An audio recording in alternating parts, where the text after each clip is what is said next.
All right, we are live. Can I get you guys to talk? Are we like live? We're live. Oh, shoot. I missed We you guys. are. We're Oh, alive. It's We're alive. alive. Yes, I think we have established that we are live. Uh, shall we, gentlemen? let's. All right. Okay. Yeah, I don't know what it is back there. Hey everybody, welcome to You Have to Watch This podcast. I'm Alan. I'm Ryan. And I'm Devon.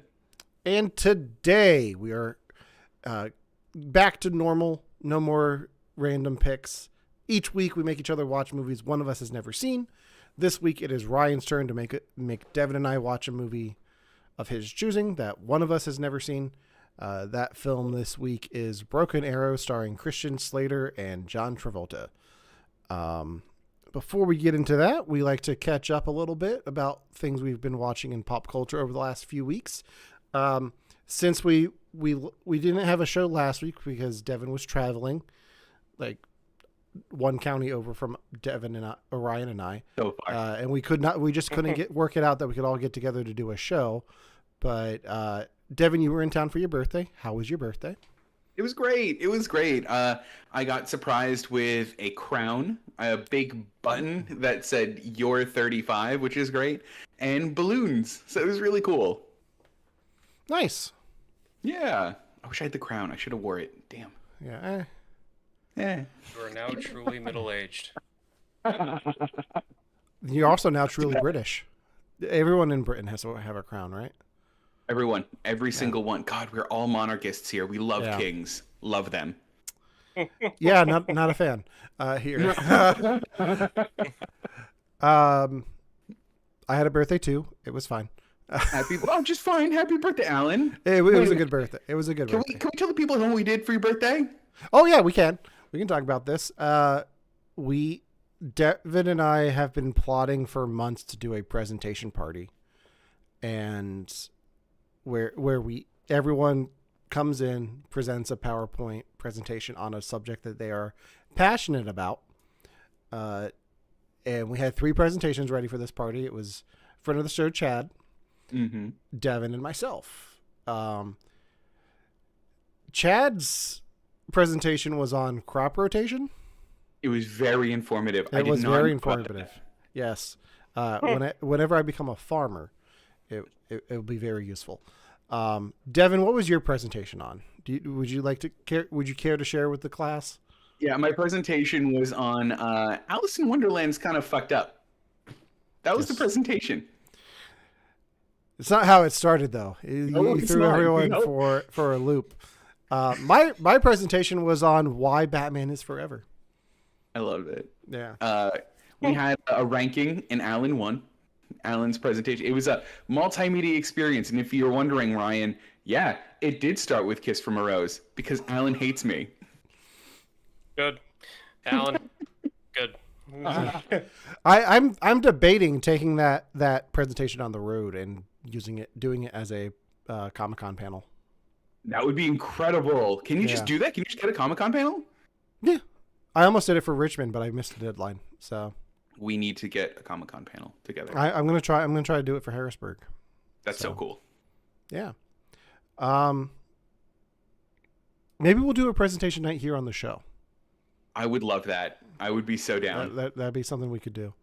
Okay. But anyway, let's get into what our segment. We watched this where we talk about things we watched this week in pop culture. Devin, you've been traveling a lot. Did you get a chance to watch anything? You know what I did? Okay, go for it. What'd you watch? Surprisingly, not on the planes though. The planes I had didn't have TVs, so I didn't get to watch anything on the planes. I just read like a boring person. But when I got back, I actually got to watch Your Friendly Neighborhood Spider-Man, the new Spider-Man TV show on Disney Plus. And despite the really awkward title, I really enjoyed it. I thought it was a lot of fun. I haven't watched this yet. Ah. This is on my list. I keep forgetting about it. I've been busy rewatching Falcon and the Winter Soldier, getting ready for Captain America next week. Oh, cool. But yeah, I'm really looking forward to this. Um, I'm a Spider-Man fan, so I'm interested to see like a MCU adjacent take to Spider-Man. I mean, oh, it's adjacent in such a cool way. Like, so it's fresh. I thought it was gonna be like Tom Holland's Spider-Man, but it's not. It's like a new Spider-Man. The Yeah. style they go for is very comic booky. So it's got this like 60s but also modern look to it. Like if you see like a still of this Peter Parker, you go, "Oh, okay, that's the original one from the 60s." But then he like goes live on Instagram and like does a selfie and like talks about Ubers. Hmm. And I like that. I also like that it knows that you know the MCU. So like 3 seconds into this thing, like, and this isn't like a spoiler for any but the first 3 seconds, Doctor Strange shows up. And Oh, like, nice. yeah, that's cool.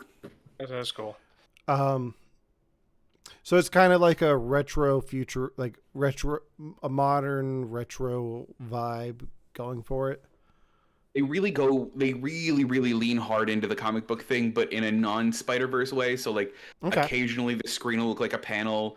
Every episode has like a comic book cover screen kind of, Okay. or it looks like comic book cover. It's very cool, very stylized. Sometimes the characters move a little uncanny valley-y. Like if you've ever seen the show Archer, they kind of move like that.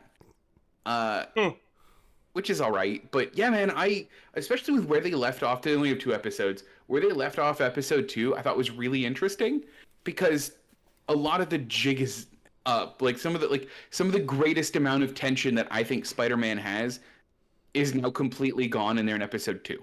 And I'm like, Okay. What are you gonna do now? Interesting. Yeah. Hmm.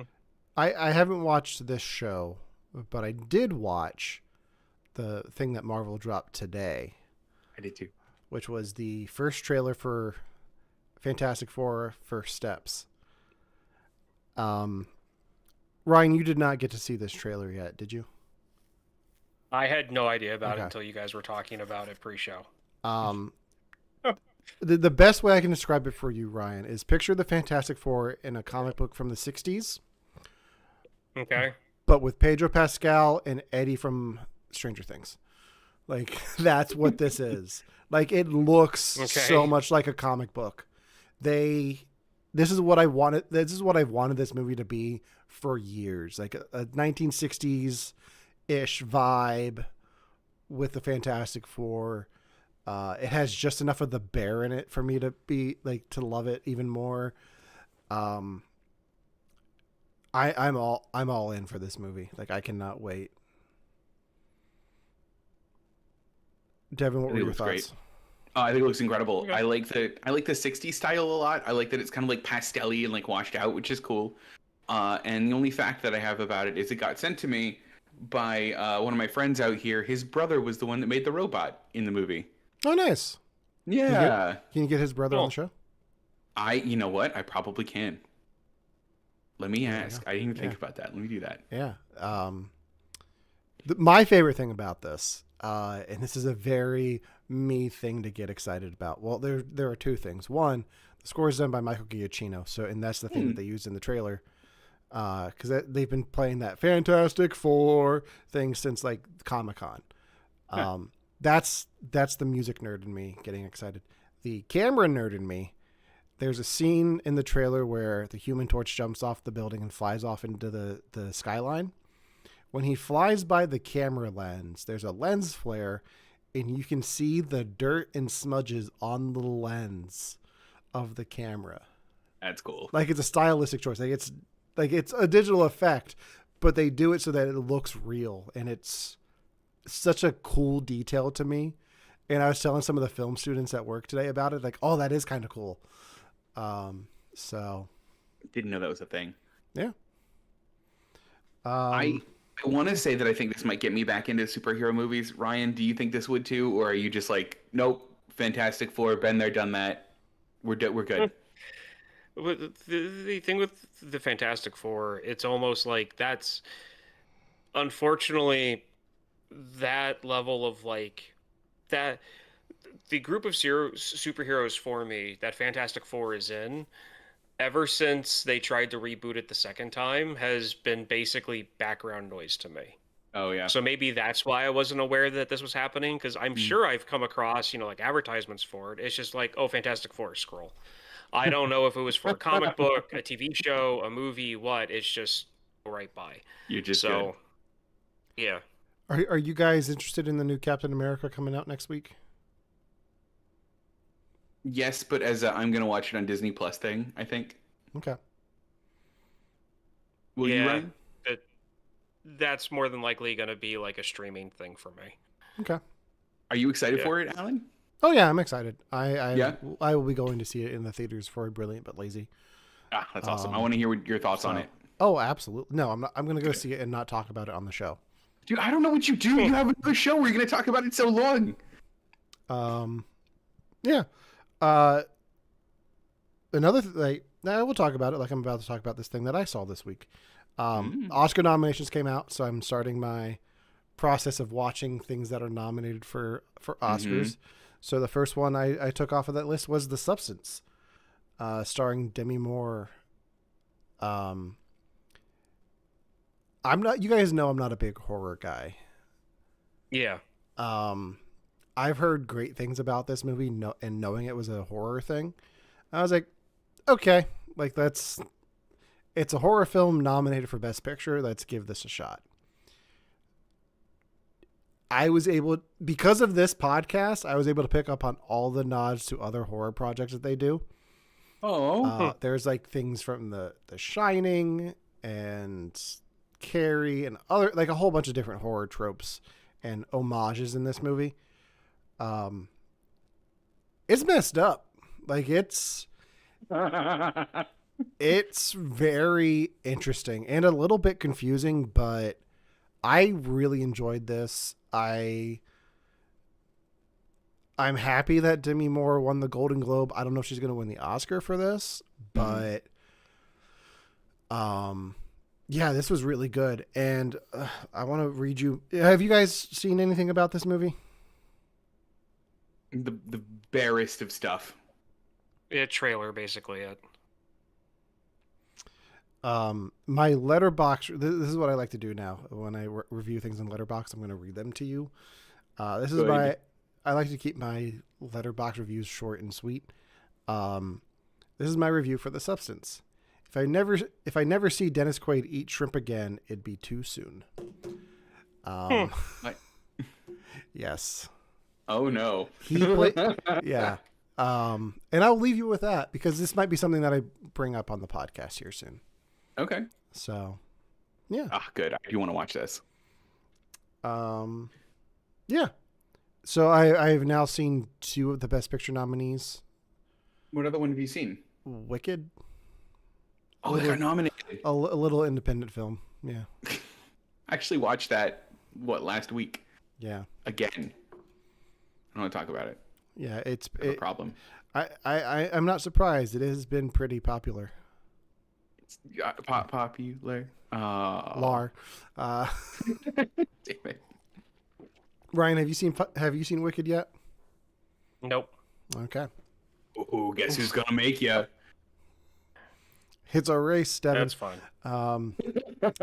Ryan, have you watched anything since we last met? I finally got a chance to see Nosferatu. Oh. Because we failed the one time because the movie theater broke before we got there, for lack of a better way of putting it. So they turned us away.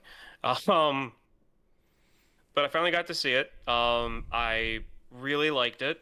And without getting too spoilery, I liked every aspect of the movie, except for Nosferatu. Okay. Really? That's horrible. I know. Oh God, yes. Oh. So this isn't real spoilers, and it's quick. So don't worry about me saying this, but like Nosferatu / Count Orlok, like that character, isn't old. Is from Transylvania, and is basically like an old school Russian. So like that's where the character comes from. That was their inspiration for the movie. And instead of coming off like a stereotypical old school, like 600,000-year-old like Russian like count or whatever. He just came off like a Rocky and Bullwinkle villain. And Oh unfortunately, I could not no. get that out of my head every time he was talking on screen. Um, I don't know if that'll translate to other people. But other than that, like everyone did an excellent job. Um, on it. It's just the character design for Nosferatu was just a letdown for me. And like I said, I couldn't help but hear the villains from Rocky and Bullwinkle whenever Boris he and would Natasha. give his lines. Yeah, pretty much. Like it was like his voice was just so like there was more Russian accent in his voice than an actual like voice. Is he played by Mickey Fortunately. Rourke in Iron Man 2? I want my bird. Oh, I wish. I wish. Instead, like, what I will say is that I forget his name, and I know he's part of an acting family, but the guy who plays Nosferatu was the guy that was the clown in it. Alexander Skarsgård. Uh, No, yeah, Bill and- Skarsgård. Bill Yeah, Skarsgård. yeah, yeah. So like, he did. Goes back to like Hadrian Christensen. Like, Yeah. he did a good job for the direction he probably got. Yeah. Okay. You know, like his movements were good. He was, like body language very creepy. A lot of the stuff in the movie was very disturbing. That that like incorporated him. It was just every time he talked, Okay. I was waiting for like Bullwinkle to come out of the like side of the screen. So You know, I enjoyed it. I still recommend it. So I forgot to pull this for the show, but I have actually finished What We Do in the Shadows. Did you? Yes. ooh, I've got to say, one of the best endings to a TV show I've ever seen in my life. No way. The ending, I thought it was going to end one way, and the way they actually ended, I was like, oh, okay, that's exactly how you end this show. But I gotta watch more of that show. it was funny because Devon, you were actually in New York, Mhm. and I saw something on your story that we're going to talk about here in a second. And Mhm. I actually quoted the show at you in a message. I missed it. Oh, you did? Hopefully I sent it I to must have. you. You posted what you're about to talk about to your story, and Oh no, you did. I, You did. I quote sent the show, yeah. I sent to you. You really are the most deviant bastard in New York City. Devin, what'd you do while you were in New York for your I birthday? saw Little Shop of Horrors, guys. This was incredible. I'm happy. And if you guys get a chance and you like I know we like the musical because we've talked about this on the show live. Dude, go if you guys have the chance, go watch it. It's so good. It's in this. It's off Broadway. It's in this really little theater. Like it's not like the big stadium arenas that like Lion King's in.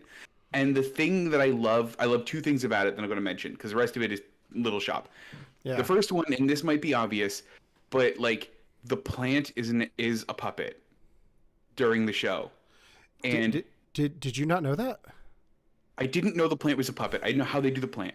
I figured that they could do like a screen or something like that. Like you can do the plant a lot of ways, but like Okay. the plant's a puppet and it's operated by like an ex-Henson employee, which is really cool.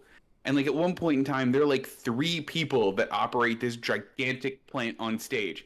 And since it's such a small theater, the plant feels huge, and I love it. Okay. The second thing I was really excited to tell you guys about is remember when we did the review of the movie, and you guys were like, and I think this was Ryan that brought this up, where you were like, all right, Devin, like they shot 2 endings to this, and the other one is the one they didn't use, but it wasn't like, and you guys will have to correct me on this, didn't they want to use the original ending, Yeah. and it didn't screen well, and then they used the one they went with? Yeah. Yeah. The musical uses the original ending, the one they didn't end the movie with. And I love it so much for that. It is so funny because when you go out into the lobby afterwards, there's plants everywhere. And that's really, really funny. I love it. It's such a cool little detail. Oh, I loved it. It was so good. Who were your Audrey and Seymour? Audrey, they were okay. So they were the 2. I'm getting up now. They're about to leave. That's like the Yeah. big deal about these people. Because every time they came out on stage, or when they first came out on stage, people like lost their shit for them, and then when they went back, people lost their shit for them. And I think this is one of their last performances. Because Let me see. I know who's coming in for Audrey here soon. Oh, do you? Yeah, her name's Elizabeth Giles. She Oh does a yeah. lot. She's a great singer, and she did a Christmas album with Seth MacFarlane. Really? That's very Yeah. cool. Um, I'm trying to see if I can find out who it is right now. Oh, Shirley Renee Scott, it was my Audrey, Okay. and Johnny Newcomb was my Seymour. Okay. Yeah, they were incredible. Yeah, they've been rotating that cast out pretty frequently, which is awesome. How long has this revival been going on? It's been a while now, right? 2 years, I think. Something At like least. that. So Oh, it's so fun. I don't know if I told you guys this. I have tickets to see Colbert later this month. Oh, that's so cool. So Cool. I might try to make a weekend of it and go see Little Shop. I So. super recommend it. It's so Yeah. good. All right. Well, let's get into tonight's main topic, the 1996 film Broken Arrow, starring John Travolta, Christian Slater, and two nuclear weapons. Ryan, this is your pick. I will let you take it away. Okay, so I want everyone to think back to like 1997, 1998, and there's a 12-year-old, 13-year-old Ryan, and it's a day off of school. Dad's on a business trip, mom's at work. Put on HBO like at noon, and this movie starts. And I thought this was the coolest thing to have ever come on my TV for about a year and a half. I would like look at the TV guide to see when this thing was going to be on, and like it's John Travolta. Of course, with my mom and my dad, I knew him from like Look Who's Talking and from Look Who's Talking, and I knew that he was in like a disco movie when I was younger, but like this guy, from like a like a lighthearted comedy is like a villain, and and up until that point I had never seen like a real psychotic like witty villain like this before, like like live action played the way John Travolta did this character. That's my history with this movie. I had not seen this probably since like 2008, to be honest with you guys. Like I haven't seen this in a very, very, very long time. So I have very strong opinions that you guys are probably going to be surprised about as we go through this. Can't wait. So that's my history with it. That's how I first came across this movie.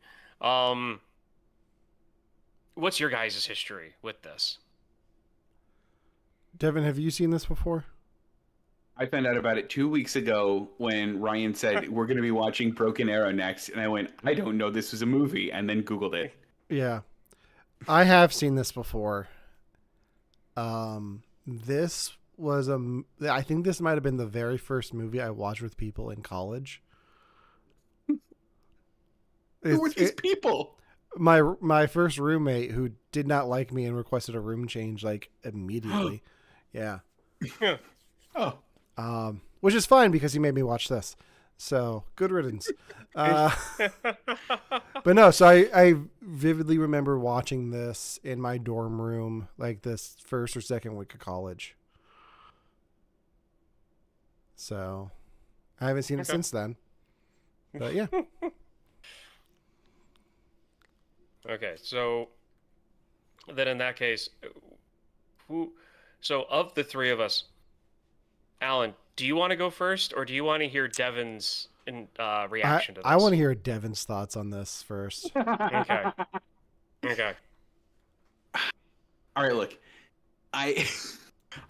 My overriding thought after watching this movie, because I watched it only a couple hours ago, and I'm still wrestling with this, is guys, I don't think John Travolta is a good actor. This made me Google his entire IMDb history and go, I don't know that he was good in anything. Maybe Saturday Night Fever, maybe, but like this read like what was the one that he did the L. Ron Hubbard thing? Battlefield Earth. This read like Yeah. Battlefield Earth minus the masks. I didn't hate this movie. I Man. didn't hate it. It was fun.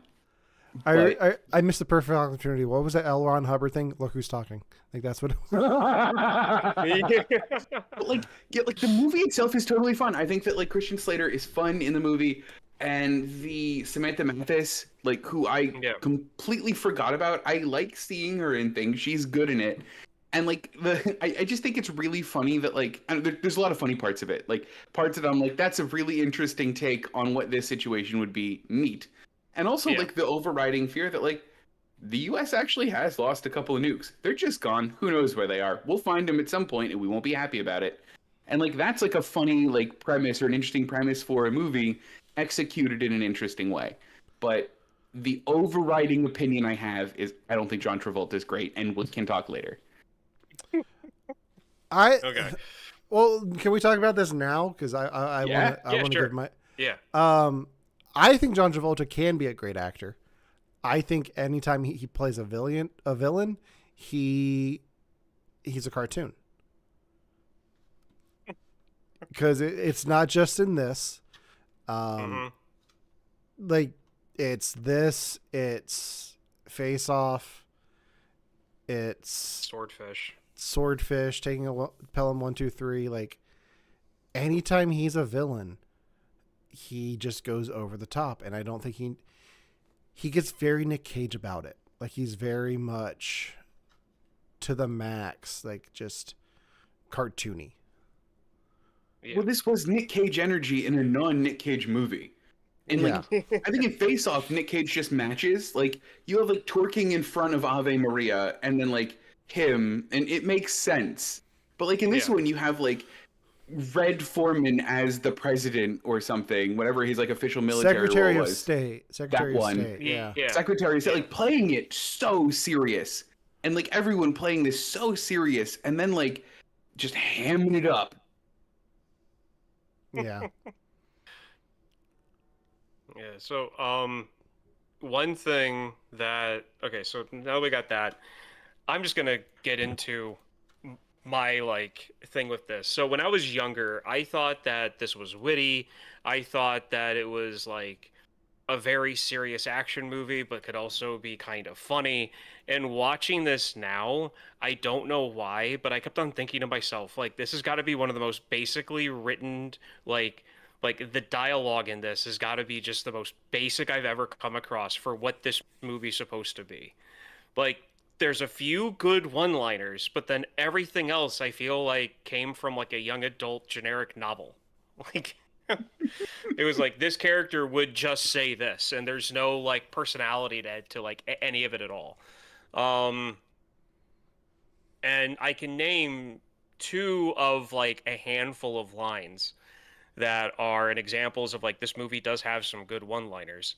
And one on the more serious note is when the like ROTC grad from Yale says, "Broken Arrow, I don't know if, like, I don't know what's worse, if the fact that this has happened is the fact that there's a name for it, or the fact that this might have happened before, or like something along those lines." Mm-hmm. And then the funniest line for me in this whole thing is when Christian Slater answers the question as to where he learned to duct tape a road flare on a external gas can and use it as a flame bomb is Trenton, New Jersey. That's where I learned it. Not from the military, not from survival school, on the roads of Trenton, New Jersey. Trenton's not even that bad. Like of all the places in New Jersey. Then, oh yeah. in the mid 90s wasn't a fun place. My favorite line was would you mind not shooting the thermonuclear weapons? Like that's another good one. Yeah, you guys are both wrong. The best line in the movie is, "I'm a Marine, you should see what I can do with just my thumb." I paused it and rewatched the scene. Yes. Guys, is a good line. So one of the things that I found funny about this movie is the weird parallels that this movie had to the last movie I had you guys watch, which was The Yes. Okay. Peacemaker. Good. Yes. I was gonna bring that I up. did not realize that. I did not realize the parallels that this movie was going to have. Like, moving the nuclear weapon from where they found it to where they were taking it, you had similar stereotypical characters built into the gang. Specifically, the nerd guy who's programming the weapon.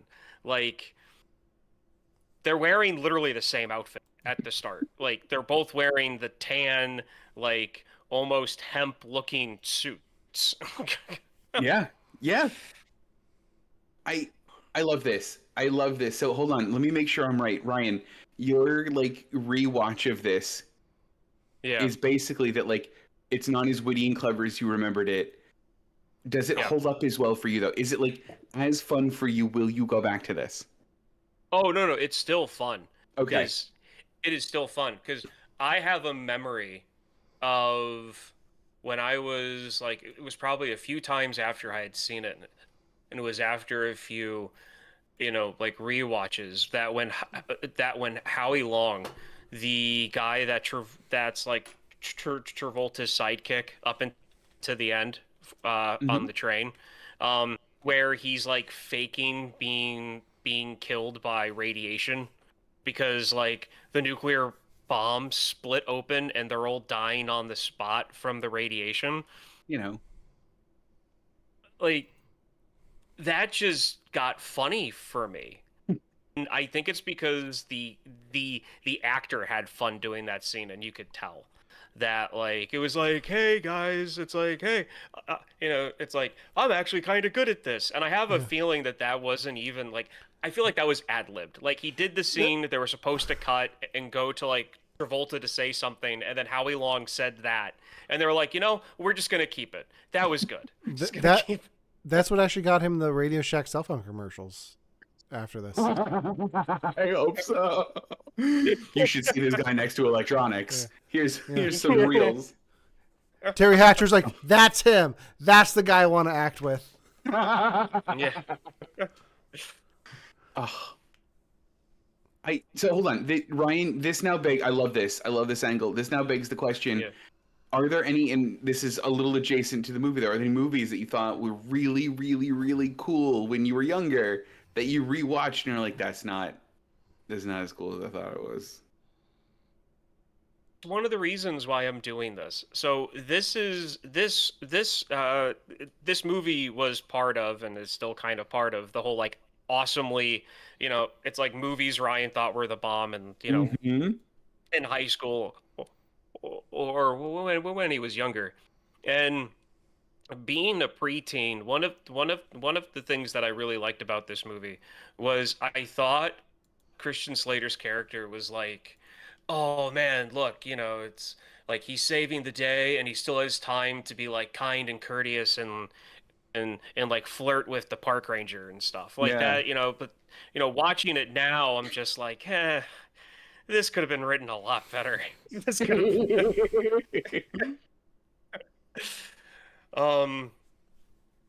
and like the whole, and oh my god, there's so many jumps in this movie. Like, they follow them to the boat, they get in the boat, Christian Slater says get out of the boat, she hides under a tarp, and then the next thing you know, they get to their location. They don't even show them load anyone into a truck. They just show one guy get into the driver's seat and then start to drive away. And she goes, this is a really dumb idea, and jumps on the back of the truck. And like the entire time, she's never noticed when she's literally flopping off of the like fabric cover on the back of the truck. There's a lot of logic leaps in this movie, more so than I remember there being. But there's also some really, really cool mid-90s era practical effects in this that I absolutely love. In case in point, the helicopter crashes. Yeah. When the helicopter smacks up against the side of the mountain as the train goes into the tunnel, and when the radiation response team or NEST team, like their helicopter, like does a nosedive onto the desert floor, but for some reason the tail blows up first instead of where they made contact or where the gas tank would be. Yeah, you know. I absolutely, regardless of how that doesn't work, I am such a fan of models being blown up in movies instead of using CGI. So just that alone makes this a watch for me. I can I see mean, that. yeah, that was one of my favorite things about this movie too. Is like the use of models and practical effects. Like not like the mid '90s were like peak. Let's build a model and destroy it. Mm-hmm. So Yeah. Um. So watch. Okay. So one thing I have to admit is that I know who Christian Slater is. He got himself to be like one of Hollywood's like a A-list actors at a certain point. I cannot name you another Christian Slater movie off the top of my head, and I purposely did not look any up before the show. I'm blanking now I'm looking too. them up now. I'm not looking. I know he's on Dexter Youngblood, or the new Dexter Yeah. show. Mm-hmm. Yeah. Was he Robin Hood? And He's in no, Heathers. that was He's in Heathers. Oh. that's right, he is in Heathers. Okay. So he is that person. Okay. I'm blanking on the one that I'm thinking Okay, of. so Zoolander, where he plays himself. that's right, I completely forgot about that. See, that's kind of like growing up as a teenager. I knew Christian Slater from this movie and where times he played himself. Mm-hmm. And so whenever people talk about him or I run into someone that reference him, I only know him from like that. So I can't really picture him in like a romantic comedy or a drama. It's hard for me to see him in those roles because I see him in this. So the movie I was thinking about with him is called Pump Up the Volume, where he runs a pirate radio station and causes an uproar when he speaks his mind and enthralls fellow teens, as IMDb puts it. I didn't realize that Samantha Mathis is the main his co-lead in that too. So this is a Pump Up the Volume reunion. That's so weird to put it that way. So Yeah. What is your guys's, and this is something I also wanted to talk about, and you guys already, this is something I want to touch on. You guys already covered it to a point. What was your favorite John Travolta villain moment in this movie?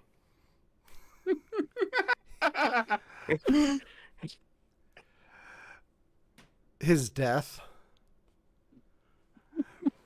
That's definitely top 3 for me. Yeah, I love that scene. The way he looks at the missile as it's coming at him and just like stands up and smiles and then just like, like the whole way back through the train. Yeah.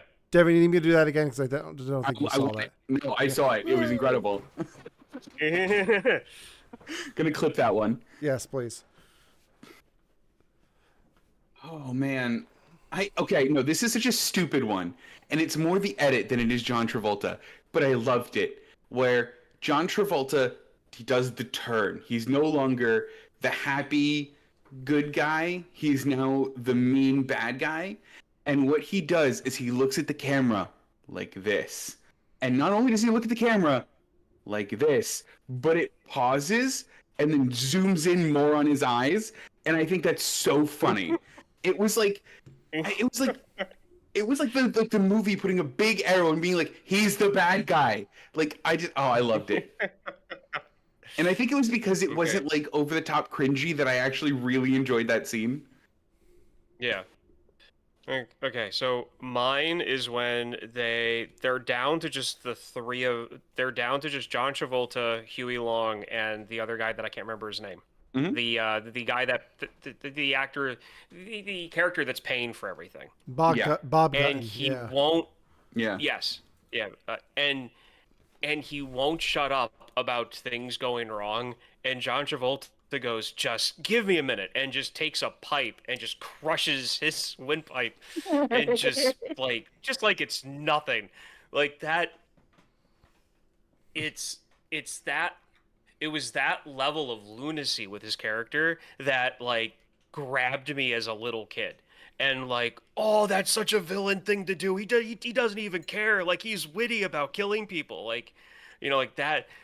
It was moments like that that grabbed me when it came to watching this movie, regardless of the, the stupidness that went right over my head as a preteen. It was moments like that that really gripped me into the movie. Um, that and aging myself again here a little bit, it didn't help in regards to me liking this movie. There was a show called Movie Magic on Discovery Channel in the 90s and in the early millennium, where they would talk about 2 to 3 movies an episode and just show how they did some of the scenes and like how they did all of the production in the back and like green screens and models and like that progression. Um, and this was a movie that was shown in a few in a few of the episodes, because they had one for the CGI for the CGI work for the stealth bomber when it was flying through the desert. And then they also had the scene where the helicopter flew into the side of the mountain. And I remember that as a kid. So I remember watching this movie, and then a few weeks later watching Movie Magic and it being on there and going, "Oh, cool, that's how they did it," and then wanting to see the movie again. So, I think I rented this a few times from 48 Hour Video, since that was closer Of than course you Blockbuster. did. So, yeah. Um, I rented it yeah, for this so show. that's.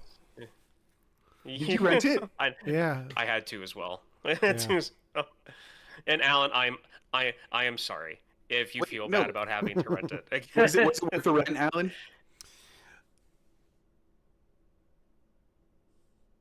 What? I'll send you your Venmo request, Ryan. No. No. Wait, No, hold on. it was fun. Like John Travolta isn't great in this, but he's such a cartoony villain that it's just laughable. Mm-hmm. Ryan, can I change my answer to your previous question? You reminded me of a better scene with him. Okay.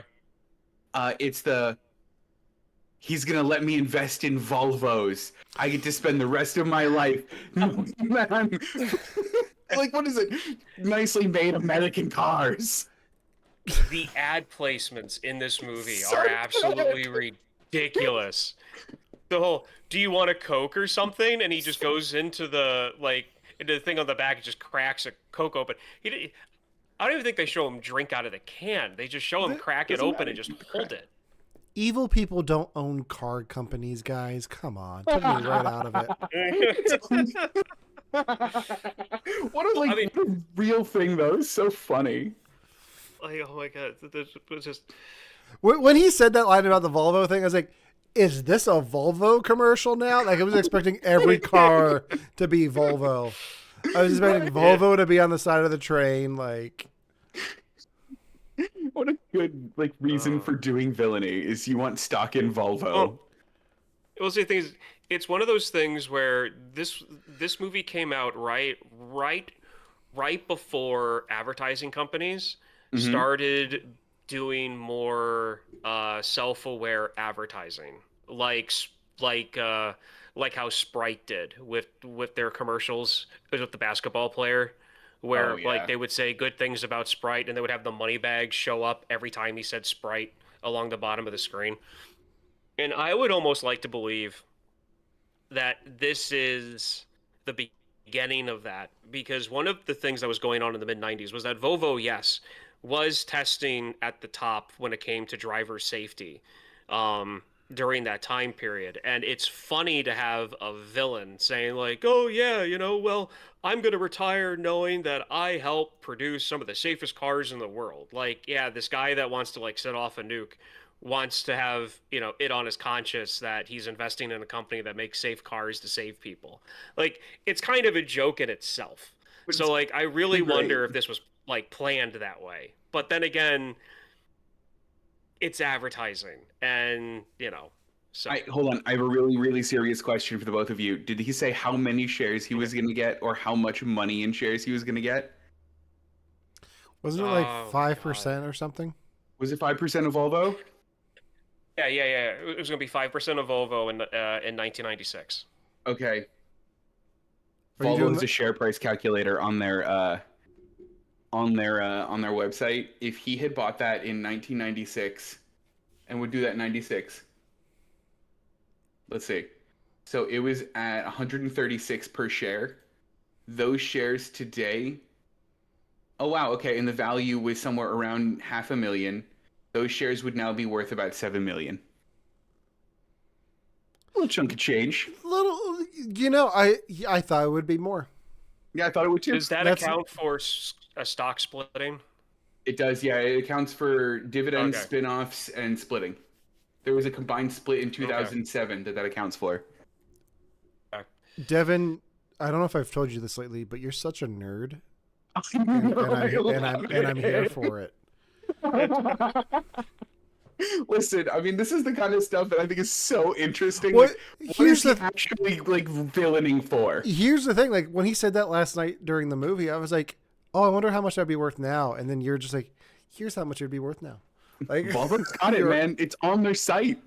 I love it. Well, was it one thing I looked up, because I always do this with large sums of money being mentioned in older movies. I like to go to the inflation calculator. Yes.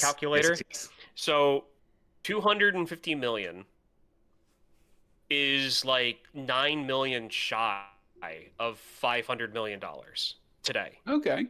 So every time one of the henchmen gets killed off, that's more money for Travolta at the end of the day. So if his original plan was to buy 5% of Volvo, and let's say he did win in this scenario, he was like the last man standing. Mm-hmm. So that would have meant $250 million in Volvo stock in 1996. Do you still have that open, Devon? I do, yeah, 250 million. We've turned into a financial show.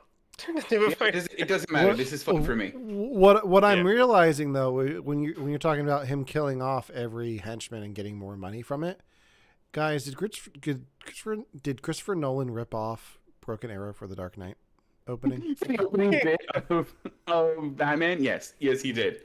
No. I killed a bus driver. Like, okay, I killed the conductor. That changes things. That if he invested all of that money in Volvo stock in 1996, that gets him at today $2,826,286,765. What was the first part of that?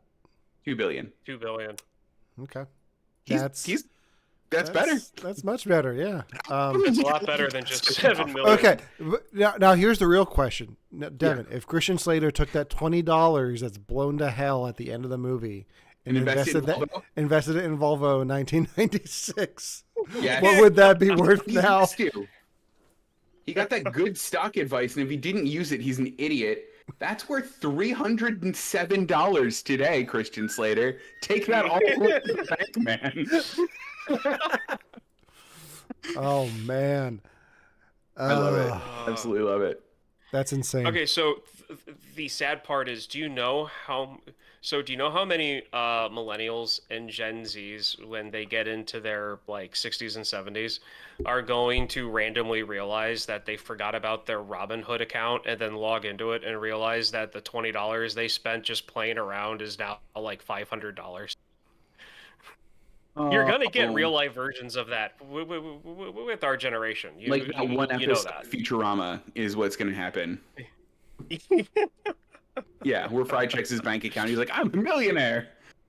Yeah. And then they spend it all on coffee, like he did. Anything else for Broken Arrow we want to talk about? that's really it, guys. This movie is such a just traditional run-of-the-mill action flick that this is really as deep as it gets. So, I do you guys I, have anything? I want to officially ask my question I brought up earlier. Is there a Okay. movie that you thought was really cool as a kid that didn't pan out to be as cool now? Because I have Oh yeah, one. that's right. If I never you don't answered have a that. different one, Yeah. I definitely have one, and I can answer while you guys are thinking. My movie is Phone Booth with Colin Farrell. I remember watching that movie as a kid and going, "This is so deep, man. Like anything could happen, and you could be like dead at any moment, and like this movie will change your life." And then I watched it like as an adult, and I went, this movie sucks. Why did I think that? I hate this. I know Uh, exactly why you thought that. why? Jack Bauer. Oh, he. You know what? I bet it was because he was really good in that for like the 3 seconds he was there. You know, Joel Schumacher movies have that effect on people, though. They do, So, don't they? Yeah. Oh man, a movie that I thought was awesome as a kid, but looking back, no, I think I had a good taste in movies as a kid. So there's not really any that. Is it Spies Like Us, like the poster behind you? It's not Spies Like Us. Dang it! For those of you that weren't with us pre-podcast, I'm trying to guess the poster behind Alan and have been for a while. Yeah. Okay, Yeah, so I have didn't. an answer. I Sorry. didn't intentionally hide the name of it. I'll tell you at the end of the show. Okay, good. But Okay, so mine. There is a movie with Wesley Snipes called Passenger 57. And there's another movie that is similar to Passenger 57 that's called Turbulence. One of these movies I really, really, really liked, well, as a kid. And one of them I had never seen. As I got older, I was like, oh, look, Passenger 57. That's that movie that I really, really liked. And I watched it. And it was similar enough where I'm like, man, there's parts of this movie I just don't remember. I don't like this at all. And then after I watched Passenger 57 on Prime, Turbulence came up as an option. I'm like, Turbulence? And I went to that and I realized that's the movie I was trying to find. And I watched that and I loved it as much as I did when I was a kid. But Passenger 57 was not as good for you. No. That is as close as I can get to answering that question. Good. Because other than that, it would have to be a tie between Chain Reaction and Escape from LA. But I still kind of like those movies. So I think my answer is I just recently rewatched Tommy Boy. And oh no, Alan, no. Hold on. I'm still wearing the shirt. Okay, good. So, but I also caught clips. I caught part of Black Sheep, which I used to think was like on par with Tommy Boy. It's not. Black Sheep sucks. yeah, it does. like it's not Beverly Hill Ninja bad or Almost Heroes bad, but it's not good. I mean, Chris Farley and David Spade are fine in it, but it just makes no sense. Like it's so dumb. But Scared me though. I thought you were saying Tommy Boy didn't hold up. I was gonna get real nervous. you know, it's fun. It's funny that I'm wearing this shirt because yeah. Yeah, it's funny you came up. Like, yeah, I mean, you also have movies that like are even like to go off of what Alan said, like Black Sheep just did not hold up, even though like his ninja movie was just flat out like bad. Yeah. This Black Sheep kind of hits worse because like you can see where it can be better. And even though it might still be a little bit better than like a different product, like the letdown is what makes it worse than like other stuff. And unfortunately some movies suffer from that more than others. Yeah. All right. I think that does it for this week's episode on Broken Arrow. Devon, next week it is your pick. What are you going to have us watch? Next week we're gonna watch 2007's Death at a Funeral in honor of Frank Oz, who apparently directed the movie that's behind your shoulder. You've inspired me. Yes. I saw this movie a while ago and loved it. I wonder if it still holds up. And this is the British version of Death at a Funeral, not the It is. Martin Lawrence, Chris Rock version. Yeah, this is the I guess quote unquote original. And looking at the cast, I completely forgot that Matthew McFadden was in it, and I'm really excited to rewatch it. Yeah, I'm looking forward to. I've seen this before. I may go above and beyond for this one. I'm so proud of you. And subject myself to the American remake. I kind of want to watch it too, though. I haven't watched it. Yeah. I've been warned away from it, but I do want to watch it. But yeah. So I'm looking forward to watching a Frank Oz movie, just in time for Valentine's Day. Let's watch Death at a Funeral. Good. Devon, just so you know, the movie behind me stars Michael Caine and Steve Martin. It is Dirty Rotten Scoundrels. Oh. Yeah. I thought I'd change. Now I'm just going to play a game of putting a different poster behind me so you can figure it out and just frame the title of it right outside. Yep. Just only show me a portion of it. It's literally like right here too. Like you can't, it's like right above their heads. Yep. Had no idea. Now we're going to play a game of every week have Devon try to figure out what poster's behind me. So good. That does it for this week's episode. Make sure to subscribe to us on YouTube, like us on Instagram, like us on Facebook, and listen to You Have to Watch This podcast wherever you listen to your podcast. We're almost caught up. Like we're only about a month behind now on the podcast feed. So yeah. So almost there. Stay tuned for more. Until next time for You Have to Watch This podcast, I'm Alan. I'm Ryan. And I'm Devon. And Devon, would you mind not shooting at the nuclear weapons?